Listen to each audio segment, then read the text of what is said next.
الله الرحمن الرحيم.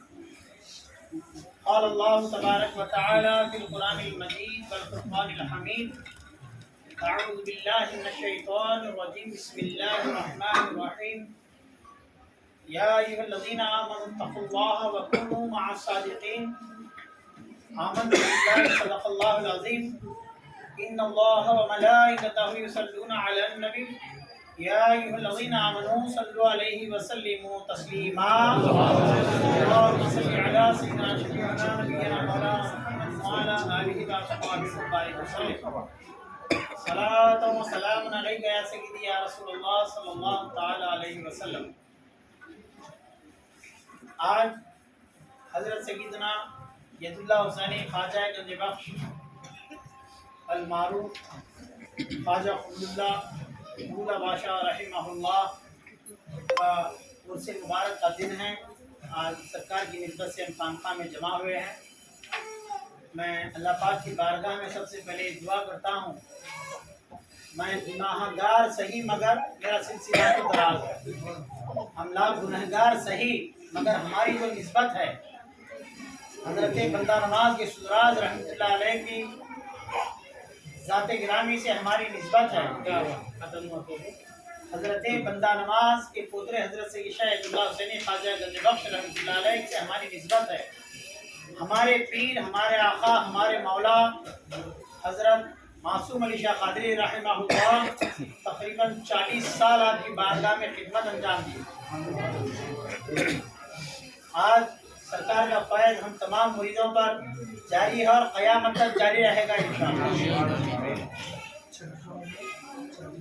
معلوم ہونا چاہیے نسبت دنیا میں بھی کام آتی ہے اور آخرت میں بھی کام آتی ہے. ہمارے جو موجودہ دور میں ایمان کی میٹھاس پیدا کرنا بڑا مشکل ہو گیا ہے.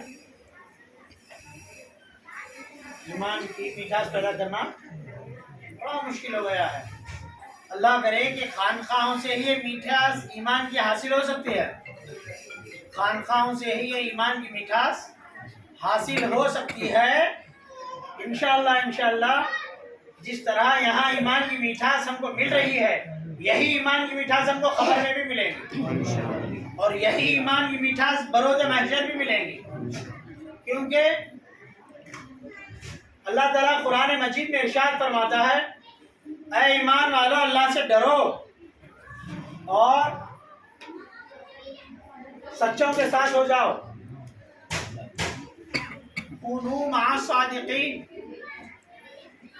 اللہ رب العزت نے فرمایا سچوں کے ساتھ ہو جاؤ. اب سچے کون؟ حق پر کون؟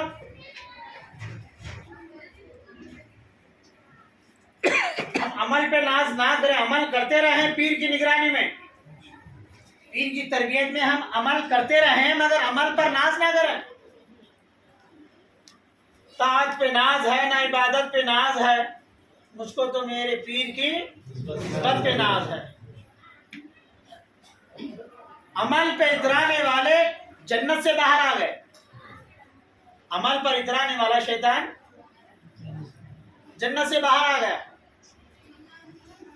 تو جو عمل کرنے والا جنت سے باہر آ گیا تو اب عمل کرنے والا جنت میں کہاں سے جائے گا؟ شیطان جس وجہ سے جنت سے نکلا وہ بات پہلے ذہن میں رکھیں. وہ بات یہ ہے کہ وہ نبی کی تعظیم سے، نبی کی قربت سے، نبی کے آداب سے محروم ہو گیا تو پھر اس کا عمل اس کے لیے کچھ کام نہیں آیا، وہ مرتد ہو گیا قیامت تک کے لیے. تو ہم عمل ایسا کریں جس عمل میں محبت نبی، جس عمل میں محبت اہل بیت، جس عمل میں محبت صحابہ، جس عمل میں محبت پیران پیر، جس عمل میں پیران حضرت غریب نواز کی محبت، حضرت بندہ نواز کی محبت، ان تمام کی محبت جب عمل میں ہوں گی تو اللہ کے فضل و کرم سے اللہ تعالیٰ وہ عمل کو قبول فرماتا ہے. اگر ہم چھوڑیں گے اللہ والوں کو چھوڑ کر عمل کرنے کی کوشش کریں گے، عمل کر کے ہم جنت تک نہیں پہنچ سکتے. کیوں؟ حضرت بندہ نواز رحمۃ اللہ علیہ کا ایک مرید کا قصہ سنا تھا اور عجیب اتفاق یہ ہے کہ ان کا نام شمس الدین تھا. حضرت بندہ نواز رحمۃ اللہ علیہ کے ایک مرید ہیں، ان کا نام بھی شمس الدین تھا. ان کے ایک بڑے بھائی ہیں علاء الدین. حضرت بندہ نواز کے سراج رحمۃ اللہ تعالیٰ علیہ سے حضرت علاء الدین نے کہا حضرت دعا فرمائیں شمس الدین کی طبیعت خراب ہے. آہستہ بیٹے گرا نہیں. شمس الدین کی طبیعت ناساز ہے. کیا کہا؟ آپ کے مریض شمس الدین کی طبیعت ناساز ہے، دعا فرمائیں. حضرت بندہ نواز رحمۃ اللہ علیہ نے کچھ تبرک کھا کر، پیر کے جھوٹے کو معاملی نہ سمجھو، حضرت بندہ نواز نے کچھ کھا کر تبرک بنا دیا اور کہا یہ تمہارے بھائی کے منہ میں لے جا کے ڈال دو. حضرت علاء الدین وہ تبرک لے کے گئے اور اپنے بھائی کے منہ میں ڈال کے انہوں کھائے. ایک دو دن کے بعد ان کا انتقال ہو گیا. حضرت بندہ نواز رحمۃ اللہ تعالی نے پوچھا کیا حال ہے شمس الدین کا؟ بولے حضور انتقال ہو گیا. بولے انتقال کے بعد وہ تمہارے خواب میں آئے؟ بولے نہیں. آج جاؤ سو جاؤ وہ تمہارے خواب میں آئیں گے. کیا بولا ہے؟ خواب کو معمولی نہ سمجھو. خواب نبوت کا 40واں حصہ ہے. گئے وہ علاء الدین اور سوئے. شمس الدین ان کے بھائی جو انتقال ہو گئے خواب میں آئے. حضرت شمس الدین سے جو انتقال کر گئے ان سے پوچھ رہے ہیں کہ بھائی، بولے خبر میں کیسی گزری؟ انتقال کے وقت کیسی گزری؟ خبر کی پہلی راتیں کیسی تھی؟ حضرت شمس الدین نے کہا، جن کا انتقال ہو گیا تو انہوں نے کہا مجھے یہ نہ پوچھو خبر کیسی گزری، میرے انتقال کے وقت شیطان آ گیا تھا. مجھ سے بحث کرنے کے لیے، مجھے چھیڑنے کے لیے شیطان آ گیا تھا. مگر میں کیا دیکھتا ہوں، ادھر فرشتہ میری روح لینے، ادھر شیطان مجھے بہکانے آیا ہوا ہے. میں تصور میں خدا کی مدد چاہا، مولا تو میری مدد فرما. تو اللہ تعالیٰ نے میرے پیر و مرشد حضرت بندہ نواز کو میری مدد کے لیے بھیجا.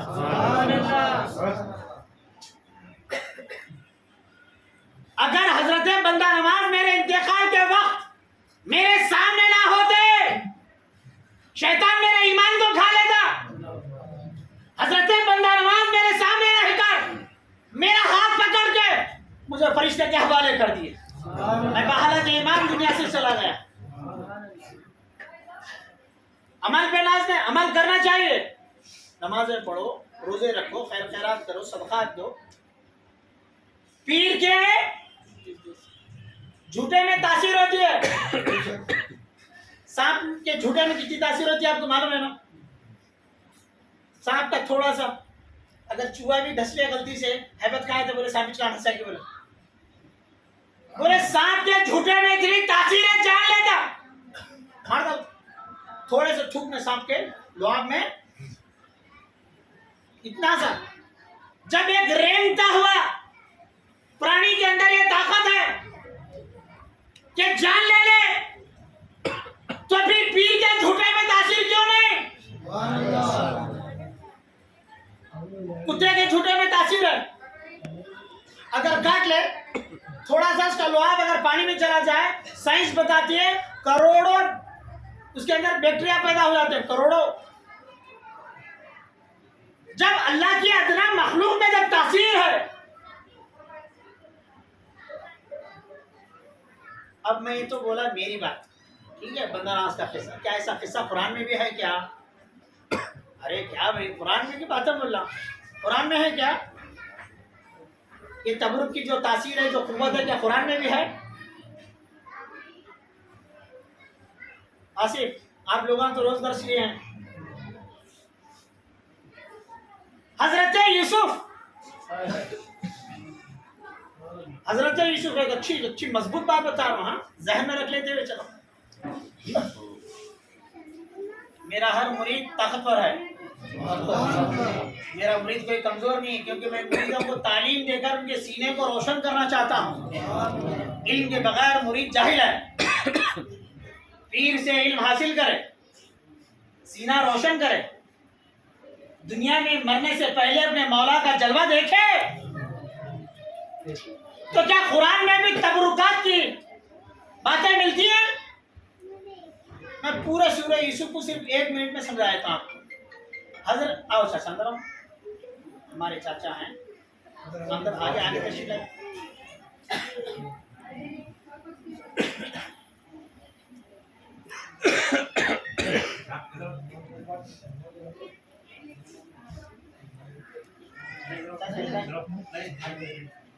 اللہ والا کے پاس پہلے آداب ہی ہیں.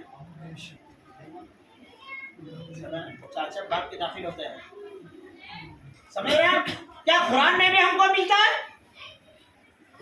تبرکات؟ کوئی باہر جانے کے بعد آپ کو یہ نہ بولے یہ تو بندہ نواز کا قصہ ہے، کون تو لکھاؤں گا. پہلے تو میں بتا رہا ہوں بندہ نواز کے قصے ہو یا غوث اعظم کے قصے، غریب نواز کے قصے، یہ صرف قصے نہیں ہیں، یہ ان کی کرامتیں ہیں. خالی کوئی بھی بول دیا یہ ایسے نہیں ہوتے. تو میں قرآن سے بھی ثابت کرتا ہوں کہ تبرکات میں کیا طاقت ہوتی ہے. پیر کے جھوٹے میں، پیر کے کوتے میں، پیر کے کوئی بھی چیز دی ہوئی اس میں جو طاقت ہوتی ہے بڑی طاقت ہوتی ہے. حضرت یوسف علیہ السلام ایک خواب دیکھیں، بڑا اچھا پیارا خواب ہے کہ وہ آسمان 11 ستارے اور چاند سورج ان کو سجدہ کر رہے ہیں. یہ خواب دیکھ کر حضرت یوسف نے اپنے والد بزرگ سے کہا بابا جان میں دیکھ رہا ہوں کہ میں 11 ستارے اور چاند سورج مجھے سجدہ کر رہے ہیں. ان کے ابا نے کہا دیکھو بیٹے یہ خواب اچھا ہے، آپ کسی کو سناؤ مت ورنہ تمہارے بھائی دشمن ہو جائیں گے. حضرت یوسف کی حضرت یعقوب کی بڑی خاص محبت تھی، ہوتی ہے بڑی محبت تھی. وہ محبت دیکھ کر دوسرے بھائیوں کو ذرا تکلیف ہوتی تھی.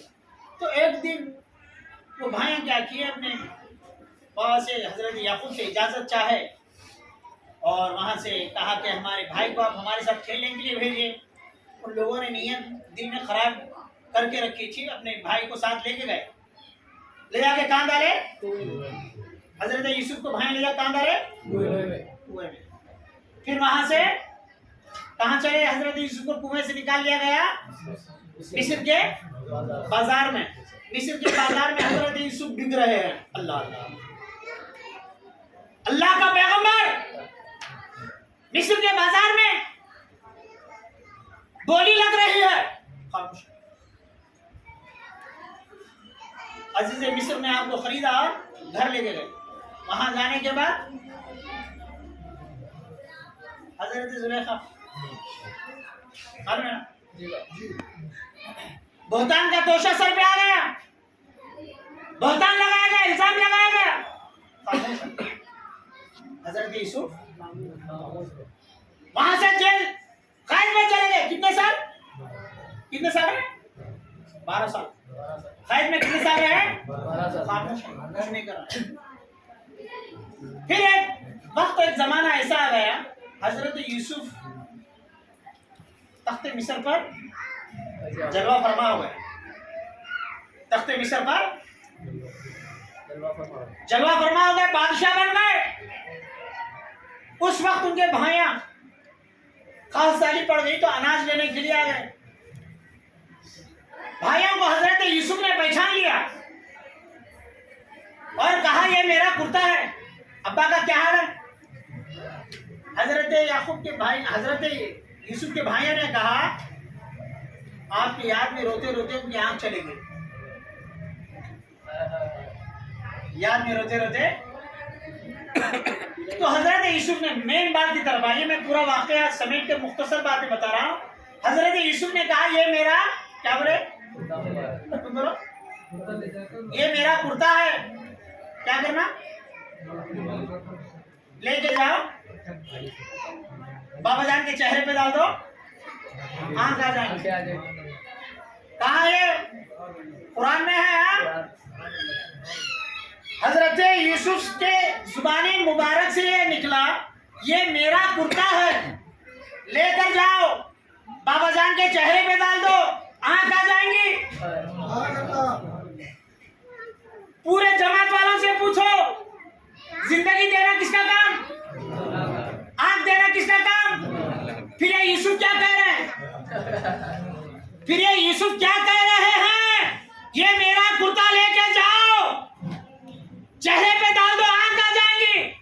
یوسف کو یہ کون بتائے کہ آنکھ کا دینے والا خدا ہے؟ کرتا لے کے جاؤ، چہرے پہ ڈال دو، آنکھ آ جائیں گی۔ ذرا سوچو، جو یوسف یہ کہہ رہے ہیں یہ میرا کرتا لے کے جاؤ، چہرے پہ ڈال دو، آنکھ آ جائیں گی، یہی یوسف کنویں میں ہے خاموش، وہاں کوئی کرامت نہیں، یہی یوسف مصر کے بازار میں بک رہے ہیں، خاموش بیٹھے ہیں، کوئی جلوہ کوئی کرامت نہیں، یہی یوسف زلیخا کا الزام سر پہ آ گیا، خاموش ہے، کچھ کرامت نہیں، یہی یوسف جیل میں 12 سال گزار رہے ہیں، خاموش، کچھ کرامت نہیں۔ عالم خیال میں عاشقوں نے حضرت یوسف سے پوچھا، بولے یوسف تمہارے کرتے میں اتنی طاقت ہے کہ چہرے پہ ڈال دے تو آنکھ آ جائے، تو پھر آپ کنویں میں خاموش کیوں تھے؟ کنویں میں کوئی جلوہ دکھاتے تھے بھائیوں کے ساتھ؟ مصر کے بازار میں بک رہے ہو یوسف، خاموش بیٹھے، کچھ نہیں، گولی لگ رہی ہے، خاموش بیٹھے، کیوں یوسف وہاں کیوں خاموش بیٹھے؟ زلیخا نے الزام لگایا، وہاں کیوں خاموش بیٹھے؟ 12 سال جیل میں، وہاں کیوں خاموش بیٹھے؟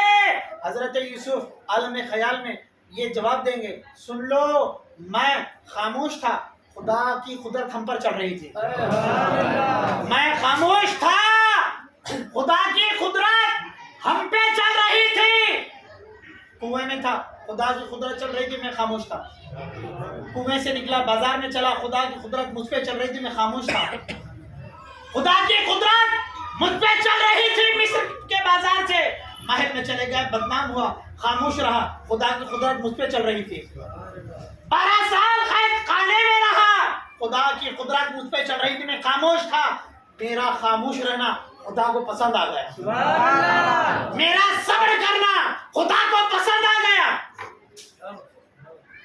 مجھ پر اس کی قدرت چل رہی تھی، میں خاموش تھا، میرا خاموش رہنا اس کو پسند آ گیا، میرا خاموش رہنا اس کو پسند آ گیا، تو خدا نے میری خاموشی کا نتیجہ دے دیا، نتیجہ دے دیا، کہا یوسف اب تک تم پر میری قدرت چل رہی تھی، تم ثابت قدم نکل گئے، سن لو، اب قدرت میری ہوں گی مگر اب آپ سے چلیں گی، قدرت میری ہی ہوگی مگر یہ قدرت آپ کے ہاتھوں سے چلیں گی، یہ کرتا دے دو، اب تمہارے کرتے میں یہ تاثیر ہے کہ آنکھ آ جائیں گی۔ تو یہ نہ سمجھنا کہ ولی کی بھی 2 بیویاں ہوتے، 4 بیویاں ہوتی، 50 بچے ہوتے، پیرانے کے کتنے بچے؟